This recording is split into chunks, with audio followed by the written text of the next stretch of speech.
We hold these truths to be self-evident, that all men are created equal, that they are endowed by their Creator with certain inalienable rights, that among these are life, liberty, and the pursuit of happiness.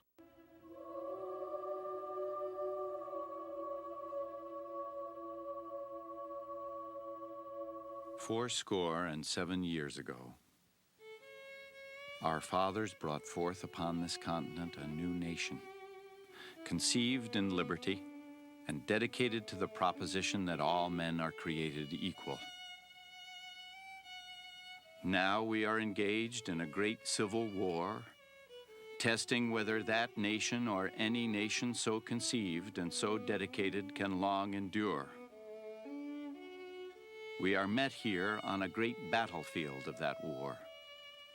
We have come to dedicate a portion of it as a final resting place for those who here gave their lives that their nation might live.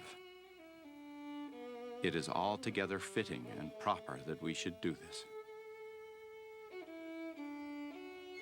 But in a larger sense, we cannot dedicate, we cannot consecrate, we cannot hallow this ground. The brave men, living and dead, who struggled here have consecrated it far above our poor power to add or detract. The world will little note nor long remember what we say here, but can never forget what they did here. It is for us, the living, rather to be dedicated here to the unfinished work which they have thus far so nobly carried on. It is rather for us to be here dedicated to the great task remaining before us, that from these honored dead we take increased devotion to that cause for which they here gave the last full measure of devotion, that we here highly resolve that these dead shall not have died in vain, that this nation, under God, shall have a new birth of freedom, and that government of the people, by the people, for the people, shall not perish from the earth.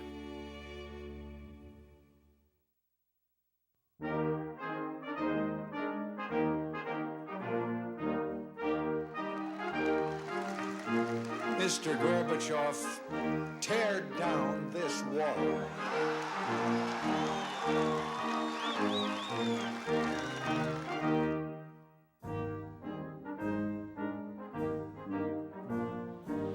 And so, my fellow Americans, ask not what your country can do for you.